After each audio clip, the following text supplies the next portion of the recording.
El día de la coronación, es uno de esos hackrum de creepypastas de Super Mario World, que cuentan una historia macabra. Algo así como I Hate You. La aparente historia del creepypasta, pues aún no está 100% definida, es de un demonio que asesina de diferentes maneras a la princesa Peach, para luego, tomar su cuerpo, embrujar un bosque, y asesinar a Mario.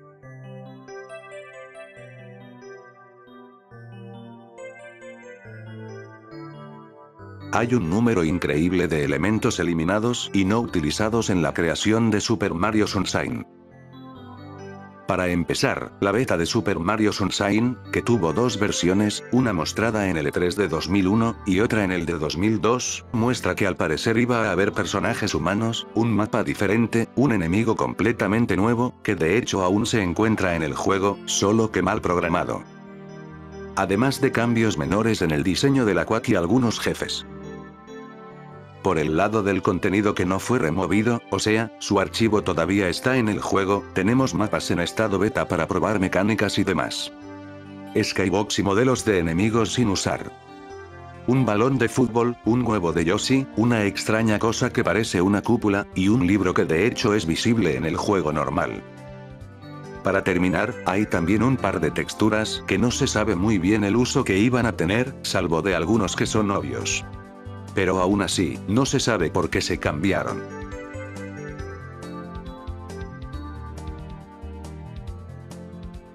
Super Mario 128, fue una demo técnica usada para demostrar las capacidades de la entonces nueva consola de Nintendo, el GameCube, en el Space World del año 2000. Consistía en una especie de minijuego donde podías controlar a un mini Mario, sacando bloques de un sprite en 8 bits del mismo personaje, donde spawneaba otro Mario más que repetía dicha tarea. Siendo en total 128 Marios los que quedaban en la plataforma. Luego esta misma se alteraría, dejando ver la potencia del GameCube. ¿Qué tiene de raro esto? Resulta que al término de dicha demo técnica, Miyamoto mencionó que Super Mario 128 sería la secuela directa de Super Mario 64, para GameCube.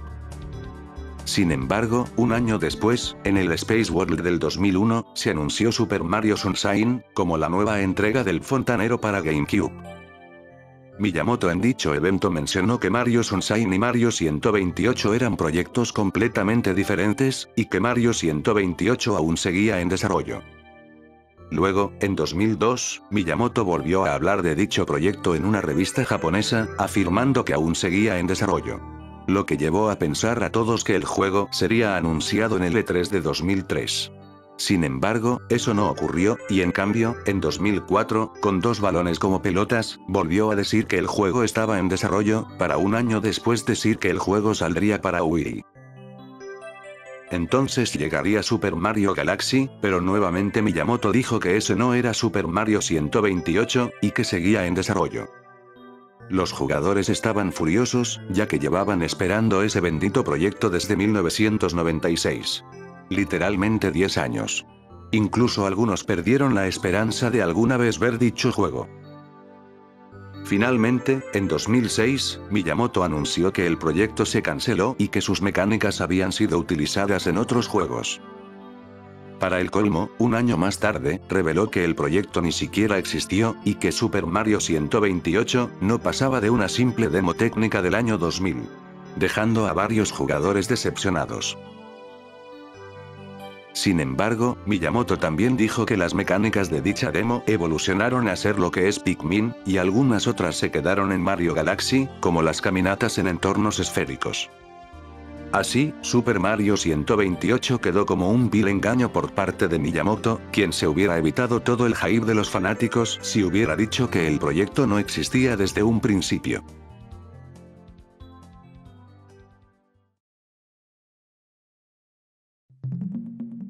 ¿Por qué la princesa Peach es la gobernante suprema del reino champiñón? Bien, en una monarquía, la persona que se supone debe estar a la cabeza del reino, es el rey. Sin embargo, no parece existir nada similar en la estructura monárquica del reino champiñón, ya que la princesa Peach es quien está al mando. Tampoco parece tener un padre, madre, o siquiera hermanos con quien comparta el trono, así que prepárense para la teoría. El verdadero rey del reino champiñón, es nada más y nada menos que Bowser, o como es conocido en su idioma natal, el Rey Koopa. Según esta teoría, Bowser sería el verdadero monarca de no solo el reino champiñón, sino de un reino mucho más grande que abarcaría varias naciones y subdivisiones gobernadas por segundos mandos o duques, que se encargarían de los distintos hemisferios. Eso explicaría por qué existen personajes como el Rey Bom Bom, el Rey Goomba, y otros enemigos de la serie de Super Mario.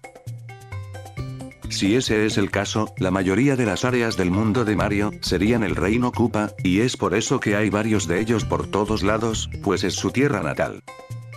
La encargada de supervisar el reino champiñón sería la princesa Peach, que en realidad el cargo de princesa sería nada más que un apodo, pues solo sería la duquesa del reino champiñón. Es entonces que, Peach, junto a Mario y compañía, buscaría el trono de Bowser para gobernar todo el reino, en lugar de solo una pequeña parte. Bowser, en un intento por detener el plan de la princesa, buscaría casarse con ella, para destituirla de todo cargo político y posible destronamiento del rey a manos de Mario, quien no sería más que un peón y ayuda principal para derrocar el mandato de Bowser, convenciendo a cada vez más habitantes en su lucha.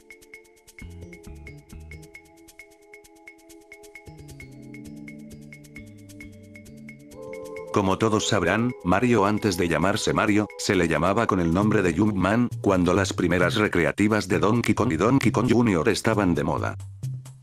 No fue hasta 1983 donde se le cambió el nombre definitivamente a Mario, en el juego llamado Mario Bros., donde, junto con Luigi, se les cambiaría el título de carpintero a fontanero.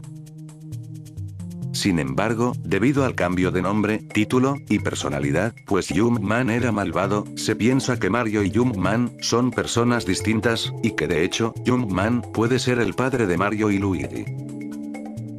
Yéndonos un poco de esto, está confirmadísimo que Cranky Kong, el gorila anciano de los juegos de la saga de Donkey Kong, es el mismo gorila de los juegos de recreativa de Donkey Kong, solo que ya está viejo. No está muy claro si en realidad Donkey Kong Jr. es el Donkey Kong actual o son diferentes, pero el caso es que al final del juego que protagoniza, logra salvar a su padre, o sea Cranky Kong, de Jumpman, y hace que caiga de una gran altura, muriendo. Si Donkey Kong Jr. es el Donkey Kong actual, y Jumpman es el padre de Mario, Donkey Kong, sin saberlo, habría matado al padre de Mario.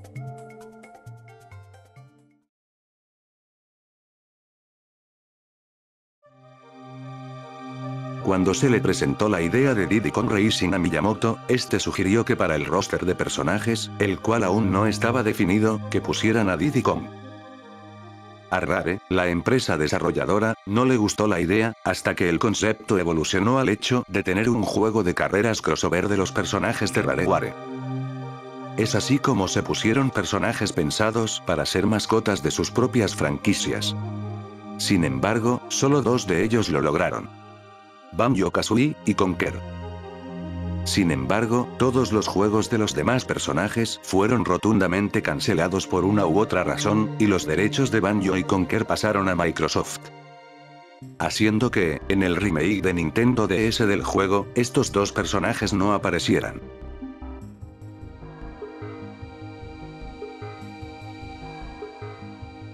Un rumor muy conocido, dice que Miyamoto vio con malos ojos el proyecto de Donkey Kong Country, y que lo criticó diciendo lo siguiente: Donkey Kong Country demuestra que los jugadores tolerarán una jugabilidad mediocre siempre y cuando las imágenes sean buenas. Obviamente refiriéndose a que el juego no era de su agrado. Esto fue desmentido por él mismo años después, en el E3 de 2010, diciendo que Donkey Kong Country era un juego que le había gustado mucho, y en efecto, la supuesta entrevista donde dijo lo anterior, resultó ser falsa. Sin embargo, Miyamoto sí criticó el juego en su momento según Stephen King, en su libro, La historia de los videojuegos, de 2001. Debido a que pasaba por una etapa de estrés constante tras a la salida de Yoshi's Island, para la Super Nintendo, en el que trabajó una cantidad enorme de horas. Diciéndolo con otras palabras, Miyamoto no estaba siendo crítico en absoluto, y se dejó llevar.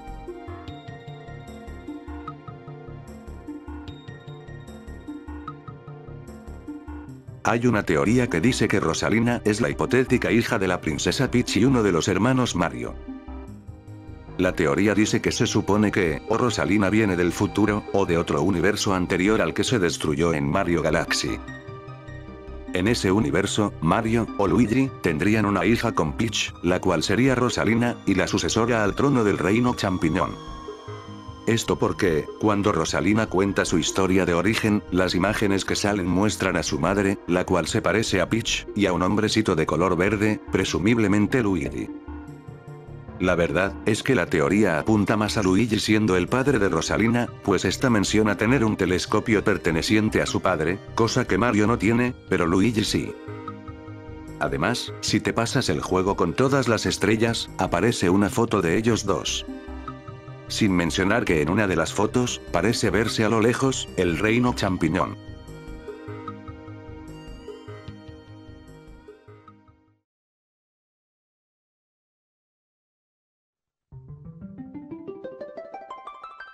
Hace algunos años, tras la salida del Nintendo 3DS, surgió el rumor en algunos foros de que Wario Land 2, para Virtual Boy, iba a tener un remake para dicha consola, o ya de perdis, un remaster. Debido a las bajas ventas del Virtual Boy, y el hecho de que según muchos, Wario Land 2 era realmente un buen juego, se pensaba por parte de los fanáticos que Wario Land para 3DS sería una movida casi segura por parte de Nintendo. Al final, nada de eso sucedió, y Wario Land 2 no tuvo y probablemente nunca tendrá remake.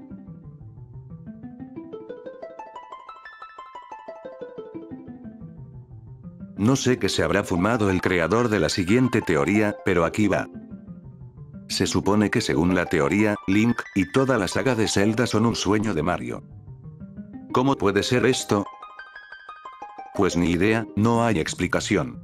Solo se basa en que Mario suele tener sueños con aventuras, como la de Mario Bros 2, y todos los cameos a la franquicia de Mario en la saga Zelda.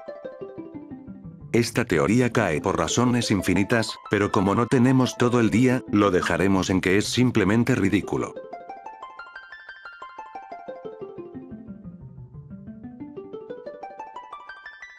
A diferencia de la anterior, la siguiente teoría sí me resultó bastante interesante. Como todos saben, Paper Mario es un universo distinto al universo convencional de los juegos de Mario. O sea, Paper Mario es un Mario distinto al Mario normal. Pero, existe una teoría que dice que en realidad, hay dos universos diferentes de Paper Mario. Digámoslo rápido de una vez. Exactamente, el cambio de universo está en la primera trilogía de juegos de Paper Mario, que sería el universo original de papel. Específicamente, abarcaría Paper Mario y la Puerta Milenaria, y Super Paper Mario. Todos y cada uno caracterizados por su gran historia, y que los personajes están contorneados por negro. La otra trilogía, es el universo 2 de papel. Abarca Sticker Star, Color Splash, y The Origami King. Caracterizados por tener más hincapié en jugar con la mecánica de que los personajes están hechos de papel, y sus historias mediocres. Pero, ¿por qué se dice que son universos distintos? Para aclarar algo, los dos universos son libros, sin embargo, los hechos de la primer trilogía sí ocurrieron, a diferencia de la segunda. Para explicar esto, en la trilogía original no hay indicios ni menciones a que los personajes están hechos de papel, a excepción de una parte en la Puerta Milenaria donde Mario se convierte en un avión de papel, pero eso se compara a cuando Yoshi también lo hizo en Yoshi's Island. Entonces, ¿qué es lo que estoy diciendo? que el universo original de Paper Mario no es de papel, sino que es contado por el mismo Mario, pues él es el narrador que aparece al principio de los juegos, como si fuera un universo de papel. Entonces, puede que de hecho, el libro del primer universo de Paper Mario esté basado en hechos que le ocurrieron al Mario canónico, y él te lo cuenta como si fuera de papel. La otra posibilidad es que solo sea una historia que no esté planeada para ser contada como si los personajes fueran de papel, y solo sea un universo más en la saga Mario. Sé que es un poco complicado de entender, pero para resumir, tenemos lo siguiente. Existe el universo canon de Mario, donde se desarrollan la mayoría de juegos. Luego está el universo de la primer trilogía de Paper Mario, o sea, el primer libro. Luego está el tercer universo, que sería de la segunda trilogía de Paper Mario, y por lo tanto, el segundo libro.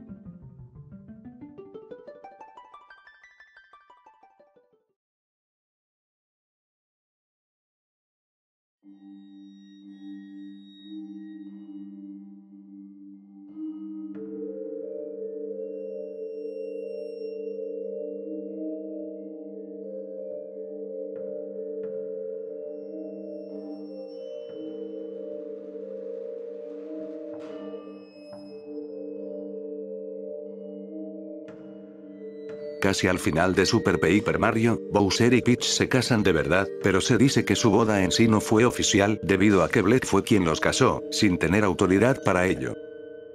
Aún así, Bowser siguió creyendo realmente que estaba casado con Peach.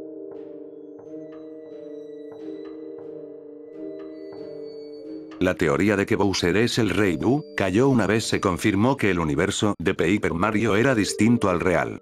Sin embargo, podemos tratar de arreglarla. Básicamente, se decía que en un punto de los juegos de Mario, Bowser realmente murió, y en los juegos siguientes, fue reemplazado por el Rey Boo utilizando un traje de él. Anteriormente se decía que Bowser había muerto al final de Paper Mario, pero lo descartamos por lo dicho al principio. Puede que Bowser haya muerto de cualquier otra manera en alguno de sus enfrentamientos con Mario, aunque lo veo difícil, pues Bowser es inmune a la lava. Por lo que se ocuparía otro método para matarlo. Una vez Bowser muerto, se convertiría en el Rey Boo, el cual atormenta a Luigi en el primer Luigi's Mansion, y es por eso que al final, se viste como Bowser para tratar de matar a Luigi. No hay más sobre eso. Supongo que esta teoría se tomaba mucho más en serio cuando fue propuesta.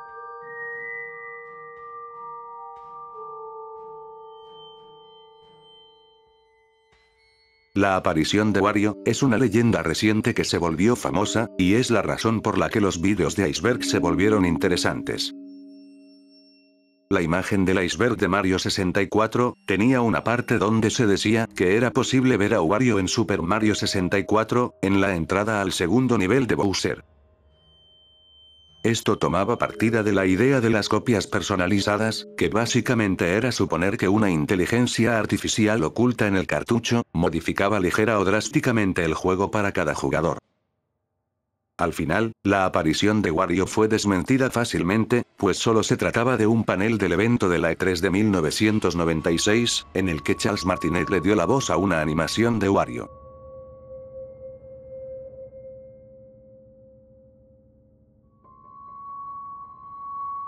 Al parecer esto es un caso real.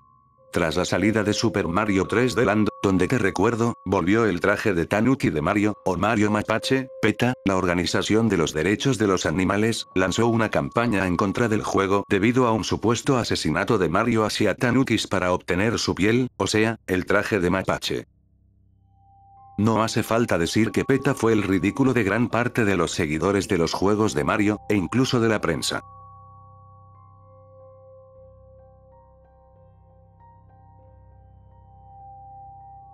¿Acaso podría ser que los Boos fueran todas esas vidas que Mario pierde?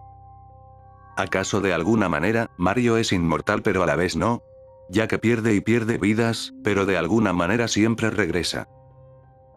Bueno, no hay nada fuerte que respalde lo anterior, pero puedo desmentirlo diciendo que las muertes de Mario no son canon. O sea, el canon de Mario dice que desde el primer momento de su aparición, no ha perdido ni una vida.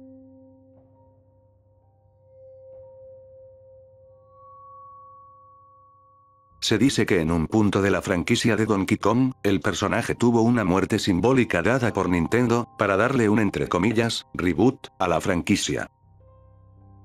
Para explicar esto, hay dos versiones de Donkey Kong, que técnicamente, son el mismo, pero no en esencia. El primer Donkey Kong sería el de Nintendo, o sea, el de la actualidad y que apareció en los juegos posteriores al 2002. El otro sería el de Rare, o sea, el de la trilogía original de Donkey Kong Country, los juegos de Game Boy, y Donkey Kong 64. Específicamente, la muerte se dio cuando Microsoft compró a Rare en 2002, y los derechos del personaje se quedaron con Nintendo. Así, se le haría un minúsculo rediseño, poniéndole dientes. De hecho, en Mario y Luigi Superstar Saga, hay una parte donde aparece una obvia referencia a Donkey Kong, pero solo en esqueleto. Por lo que puede ser una referencia a dicho evento, dada las fechas cercanas. Los dientes de Donkey Kong, aparentemente simbolizan la pertenencia a Nintendo, ya que en el arcade original, Donkey Kong también tenía dientes. Solo el diseño de Rare no los tenía.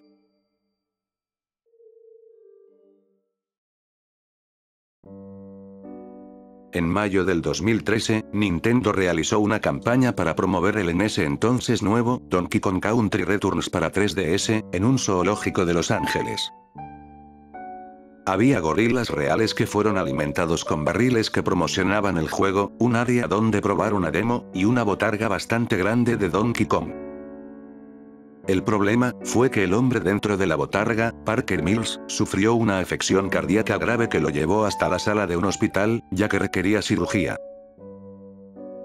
El hombre, junto a sus abogados, demandaron a Nintendo por no darle unas condiciones de trabajo eficientes, ya que el traje era demasiado caluroso, y no se le dio descansos, ni bolsas de hielo, para mantenerse fresco dentro del traje. Súmale a eso que hacía un calor horrible aquel día y la botarga estaba rodeada de niños. Puede decirse que solo quedó ahí el incidente, pero en 2016 se repitió la historia con otro caso documentado de un trabajador con el mismo papel de la botarga de Donkey Kong, que se quejó porque la botarga era demasiado caliente y sofocante. El hecho se debe a que de hecho la botarga está mal hecha, dejando para colmo, poco espacio para respirar.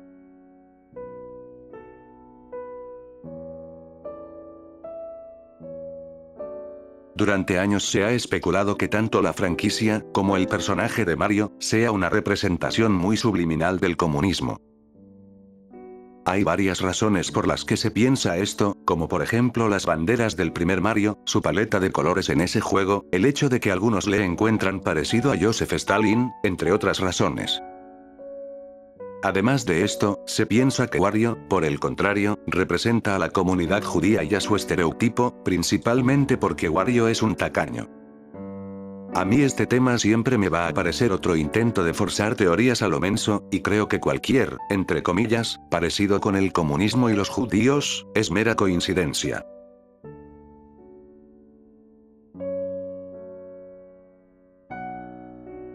Pues sí, al parecer hay una obra con temática de Mario Bros sobre hielo.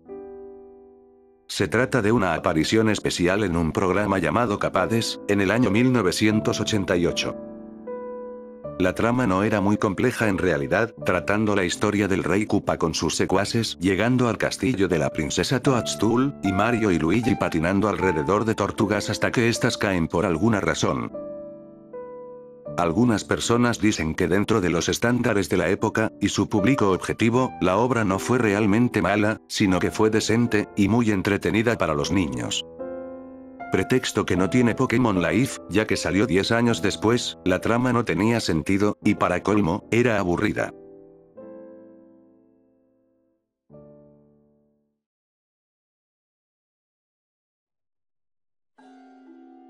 En la Comic Con del año 2012, en una sesión de preguntas y respuestas con el equipo desarrollador de PlayStation All Stars Battle Royale, que es algo así como el Smash de PlayStation, se le preguntó a las distintas personas del equipo qué personaje les gustaría que estuviese en el juego, ya que en ese entonces el roster no estaba completo.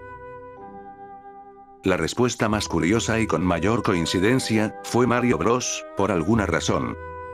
Ya que al parecer querían hacer algo parecido a lo que pasó con Snake en Smash Bros. Brawl. Sin embargo, es poco probable, por no decir imposible, y aún más en esa época, que Nintendo ceda los derechos de un personaje tan importante para su compañía como es Mario.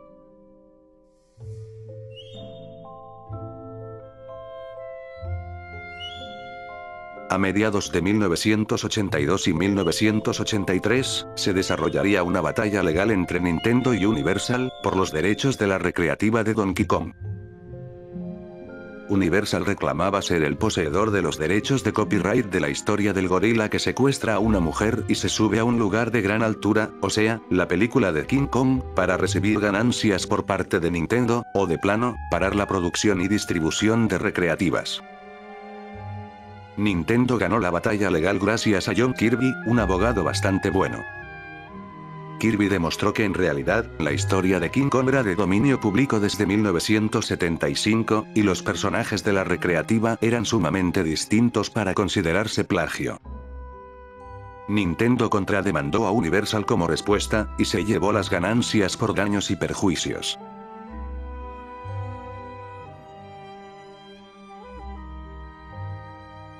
Y llegamos con otro juego fruto del fracaso de la 64DD. Resulta que el concepto de WarioWare surgió debido a una sección de lo que ahora conocemos como microjuegos en el cartucho de Mario Artist Polygon Studio. Era básicamente una aplicación para crear modelos en 3D y usarlos para crear dichos juegos. Resulta que como el 64DD fue un fracaso, la idea le siguió interesando a Nintendo, hasta que se fue desarrollando un juego a manos de Nintendo Research and Development 1, añadiendo la idea de crear microjuegos y personajes más extravagantes y extraños rayando lo bizarro. ¿Y qué personaje de Nintendo era perfecto para hacer estupideces y ser moderadamente bizarro? Así es, Wario. Con todo lo anterior dicho, en 2003, salió WarioWare Inc. para la Game Boy Advance, y resultó ser todo un éxito. Curiosamente, la serie de juegos de WarioWare terminó por definir al personaje, que hasta ese entonces, solo se le trataba como, el Mario malo, y le dio más personalidad que otros personajes de Nintendo.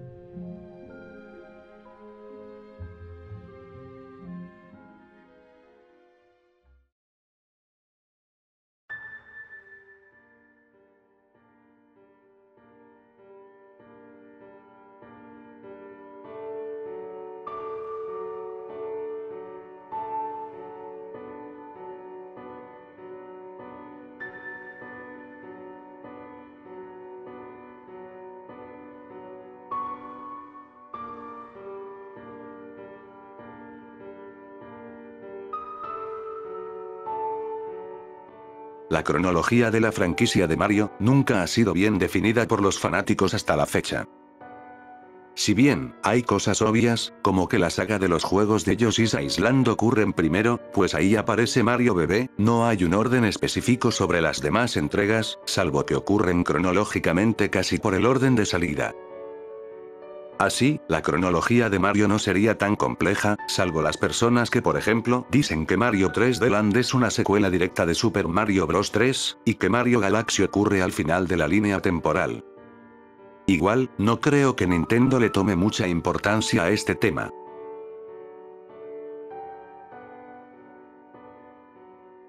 La canción de Ashley es parte del soundtrack oficial de WarioWare Toucher, y ha aparecido en diversos juegos de la saga, e incluso en Smash. Sin embargo, hace un tiempo hubo una controversia contra la canción, ya que dentro del juego existe una fonoteca donde puedes hacer que la canción se reproduzca en reversa, como si fuera un disco de vinilo. El caso es que las personas supuestamente escuchaban, "Le he concedido niños al infierno", en el idioma de la canción. O sea, inglés.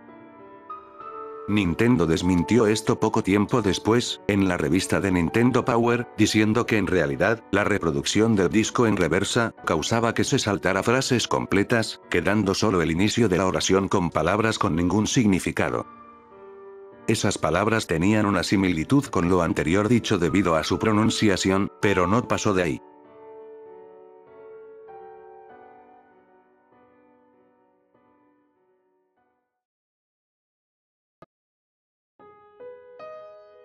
Esto se trata de uno de esos videos surgidos recientemente por la popularidad del iceberg de Mario 64. Se supone que es una pantalla de error bastante extraña del juego que se daba en el menú de selección de partidas de Mario 64. Si te lo preguntas, el texto de arriba dice, Game Crash, y el de abajo, comuníquese con su gerente de programación.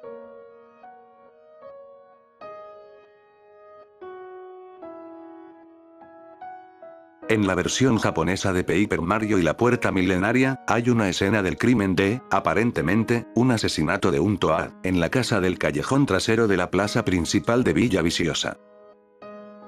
Este tétrico detalle se eliminó en la versión estadounidense, quitando la silueta del Toad asesinado, y la sangre seca del piso.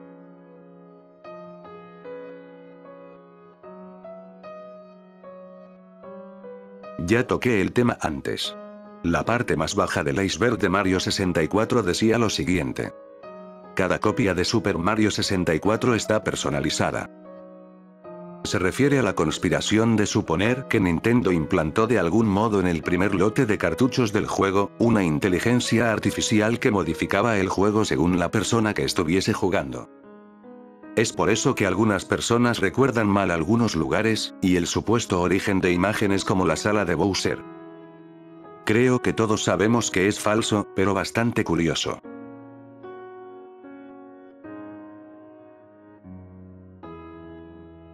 Creo que esto se refiere al hecho de que en Paper Mario Color Splash, puede verse a un Shy Guy entre comillas, bebiendo o comiendo a un Toad. No sé por qué se le llama caníbal, si ni siquiera son de la misma especie, por lo que solo puede ser que los Shy Guy sean depredadores naturales de los Toad. O simplemente se trata de algo un poco macabro del universo de Paper Mario.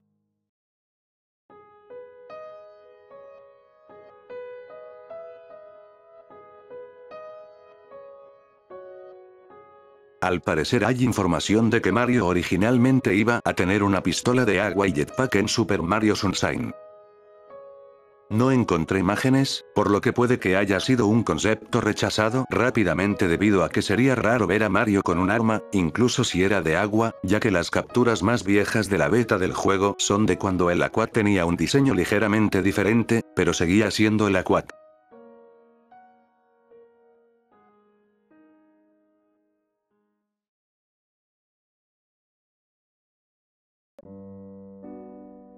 Otra teoría del 2008. No lo voy a negar, Mario ha tenido algunos comportamientos extraños a lo largo de la historia de sus juegos. Primero tenemos el caso de maltratar animales, que de hecho, no tiene nada que ver con la campaña de beta. Mario maltrataba a Donkey Kong en los primeros dos juegos en que apareció, o sea, las recreativas de Donkey Kong y Donkey Kong Jr., y los juegos de Game & Watch. Le pegaba con un látigo, lo quemaba, e incluso trataba de matar a un bebé gorila. Además de que se decía que golpeaba a Yoshi para que sacara la lengua, aunque esto último resultó ser falso. Pero lo que no es falso, es el asesinato de diversas criaturas que según sus juegos, son malvadas, pero no dejan de ser animales. Luego, en algunos casos se ha tratado de sugerir subliminalmente que siente celos de Luigi cuando él triunfa, como en Super Mario Bros. Wii, y Mario Power Tennis. Luego, se supone que ha tenido un total de 3 novias. Lo que lo convertiría en un mujeriego. Y para rematar, tenemos el dato del primer Super Mario Bros. Que dice que los Toads son los bloques que rompe Mario, y chalala chalala. ¿Ustedes creen realmente que Mario sea una mala persona? Dada la importancia que tiene ahora la franquicia, puede que Nintendo simplemente haya pensado de diferente manera las cosas y la historia de Mario en el pasado, poniendo un plot forzado a un juego que más que nada se enfocaba en la jugabilidad.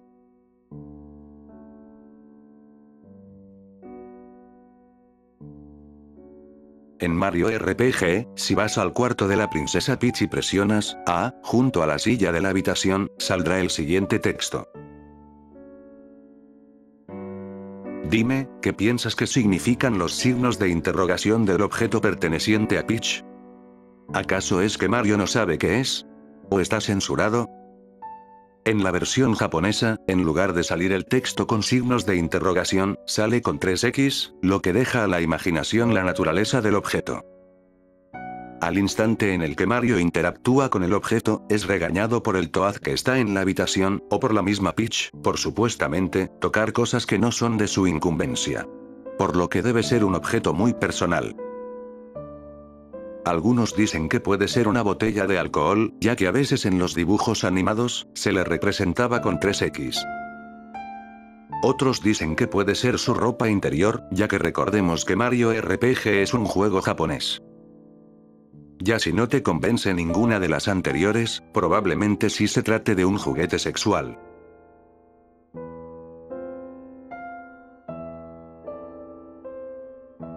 En el primer Mario Party para el Nintendo 64, había ciertos minijuegos que consistían en girar de manera frenética el joystick del mando para poder tener una oportunidad para ganar. El problema era que dado lo competitivo que resultaba el juego, y que la única forma posible de tener una oportunidad para ganar, era literalmente rasgándote la piel de la palma de la mano, o en algunos casos, del dedo índice, tanto padres de familia como jugadores se quejaron por dichos minijuegos que te dolía ganar. Debido a las demandas, que por cierto, Nintendo perdió, se tuvo que pagar una cantidad de dinero a los quejantes y regalar guantes gratis a las personas que mandaran un correo físico a Nintendo junto con su comprobante de compra de Mario Party. Además, se encargaron de eliminar completamente los minijuegos de ese estilo para siempre en los juegos posteriores.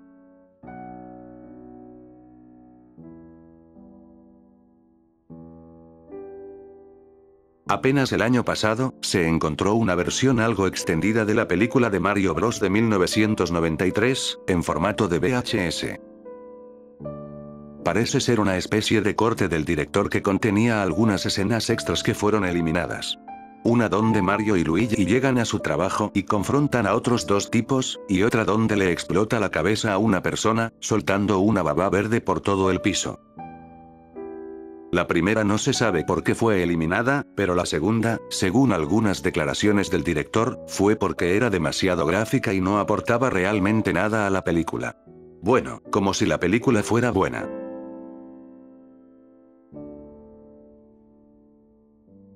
Super Mario 128, Mario Spikers, Mario RPG 2, y New Super Mario Bros. Mii, son solo algunos de los varios juegos cancelados de la saga de Mario, y algunos de hecho se les considera Lost Media, pues fueron cancelados en la etapa de desarrollo.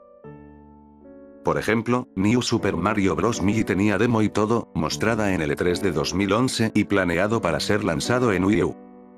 Iba a ser un juego muy similar al juego de Wii, solo que con nuevos niveles, y la posibilidad de utilizar los Miis de la consola para jugar. Luego tenemos otros que no salieron siquiera a desarrollo, como Mario RPG 2, y Mario 128, este último no se sabe en realidad, ya que varias cosas sí se utilizaron en otros juegos según Miyamoto. Luego están juegos confirmados para salir pero cancelados a último momento, como Mario Land para Virtual Boy, y los 4 juegos restantes de Mario Artist para 64DD. Fueron cancelados debido a las malas ventas de las plataformas donde iban a ser lanzadas.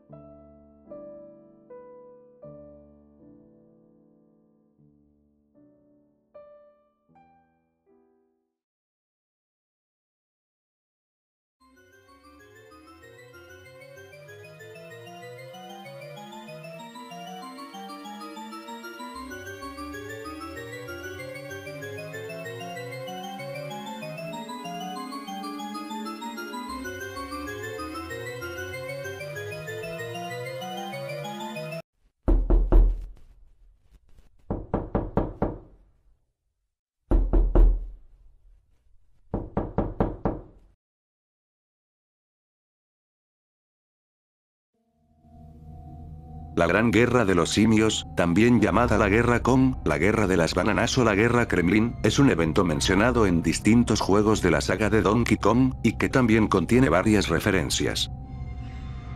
Se trata de un conflicto grande entre los gorilas, o los Kong, y el ejército Kremlin liderado por varios personajes de esta especie. Entre ellos, el mismo King K. Rool. Este evento se presume ocurrió en el transcurso de varios años entre Donkey Kong 3 y Donkey Kong Country, o sea, el mismo período en el que Cranky se vuelve anciano, y el Donkey Kong actual crece a ser adulto. Se piensa que es la misma guerra que mató a los padres de este último personaje, ya que recordemos que el hijo de Cranky era un con distinto llamado Donkey Kong Jr., quien habría participado en la guerra, y él y su esposa habrían muerto, justificando así su ausencia en la saga a partir de cierto punto, pues incluso se dejó de mencionar, y no hay ni rastro de él. ¿Por qué se piensa que son diferentes? Pues porque Donkey Kong Jr. no es lo mismo que Baby Donkey Kong, el cual aparece en Yoshi's Island DS. Se piensa que también participaron personajes como Funky Kong, Swanky Kong, y posiblemente Clanky Kong.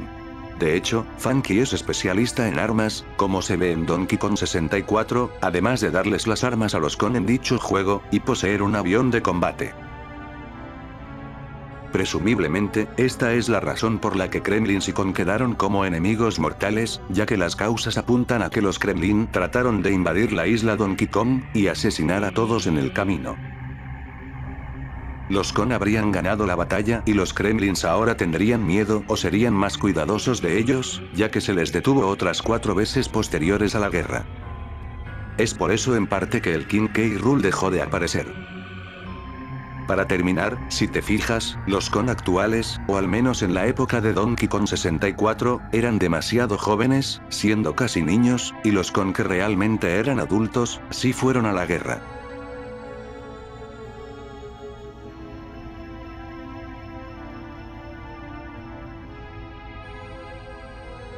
Argonaut Games fue una empresa desarrolladora de juegos que colaboraba con Nintendo en la época de la NES y la Super Nintendo.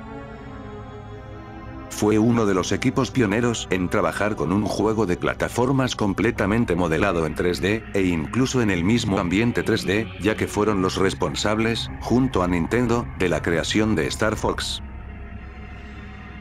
Resulta que con la salida del Nintendo 64, Argonaut le propuso a Nintendo un juego de plataformas basado en el mundo de Mario World, pero en 3D, y con Yoshi como protagonista. Sin embargo, el proyecto fue rechazado y Nintendo dejó de colaborar con el equipo, incluso negándoles el permiso para publicar un juego que contenga su avance en su nueva consola. Es así como nació Croc, para la PlayStation original, el cual sufrió un rediseño para que no tuviera nada que ver con el universo de Mario, pues obviamente el personaje principal está basado en Yoshi. Esto fue lo que dijo una de las personas del equipo cuando fue cuestionado en una entrevista. Les ofrecimos nuestro siguiente juego, que básicamente era un Mario World en 3D con un personaje de Yoshi. Habíamos diseñado mundos para un plataformas en 3D al que habíamos llamado Yoshi algo, teníamos un prototipo y les mostramos cómo sería. Básicamente, se trataba de Super Mario World y ponerlo en 3D. Estaban impresionados con ello, pero decidieron que era buen momento para romper con nosotros y empezar a trabajar solos en el proyecto. Fue entonces cuando comenzaron a hacer Super Mario 64 y cambiamos nuestro proyecto a lo que terminaría siendo Croc. Se dice que de hecho, no fue una inspiración como tal, sino que literalmente, Miyamoto plagió la idea de Croc para crear Super Mario 64, y es la verdadera razón por la que el proyecto fue rechazado desde el inicio, para así, llevarse todo el crédito de la creación del juego.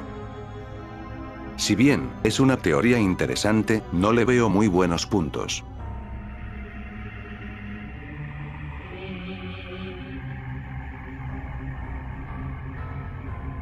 Al parecer, este es un dibujo real publicado en un número de la revista mexicana de Club Nintendo, en el año de 2001 a 2002. Es muy extraño que lo hayan admitido para ser publicado en dicha revista, ya que los eventos del 11 de septiembre habían ocurrido muy recientemente. Tengo entendido que solo existe esta imagen que corrobore su existencia.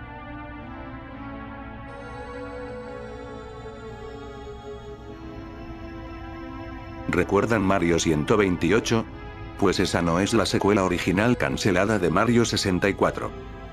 Ese cargo lo obtiene Mario 64 2, La venganza de Bowser.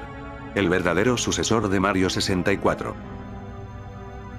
Nuevamente, es un supuesto proyecto cancelado de Mario 64 para la Nintendo 64 DD, que compartía el mismo motor gráfico, solo que mejorado. Se sabe que Miyamoto afirmó que todos los conceptos, niveles e ideas nuevas del juego, se fueron a Mario 64 DS, incorporando al fin, un multijugador en el juego. Vaya, ¿quién lo diría? Si la Nintendo 64 DD hubiera tenido más ventas, hubieran salido juegazos para el periférico.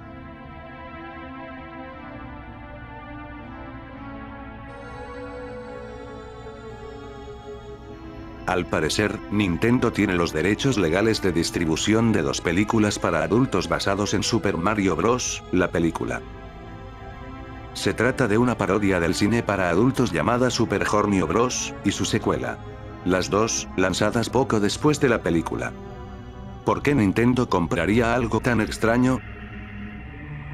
Bueno, resulta que en aquella época, Nintendo pensaba que podría evitar que este tipo de cosas le pasaran a la franquicia de Mario, y como medida desesperada por evitar que se distribuyera, y con esperanza de que se olvidara todo, compró los derechos al director, y guardó bajo llave los largometrajes. Que de hecho, no sirvió de mucho, ya que fueron filtrados hace ya un par de años. Los derechos de Super Mario Bros. Son probablemente la adquisición más rara de Nintendo hasta la fecha.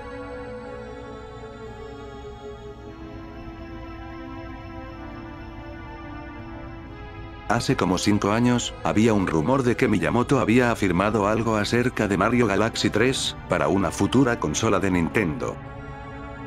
Sin embargo, nada de eso fue real, y de hecho, en una entrevista con el director de los juegos, se dijo que las ideas iniciales descartadas en el desarrollo de Mario Galaxy, fueron utilizadas en Mario Galaxy 2. Ejemplo de ello, es la aparición de Yoshi. Hacer Mario Galaxy 3 es imposible según él, porque el concepto de Mario Galaxy no tiene más potencial que el ya visto en las 2 entregas, y un hipotético Mario Galaxy 3 no tendría sentido ni propósito de existir.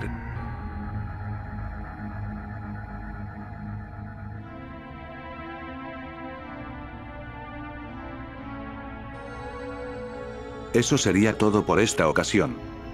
Tal vez me pasé un poco con las explicaciones, pero sinceramente creo que así queda más completo el video. Un saludo a mi compa el fantasma antisocial, quien hizo la primera parte de este iceberg. Sé que si estás escuchando esto probablemente ya lo hiciste, pero si no, ve su video o visita su canal para más contenido interesante. Espero que les haya gustado este video. Sígueme en Instagram para enterarte de lo que se subirá en este canal. Así que si quieres enterarte, el link está abajo en la descripción. Sin más que decir, me despido. Hasta la próxima.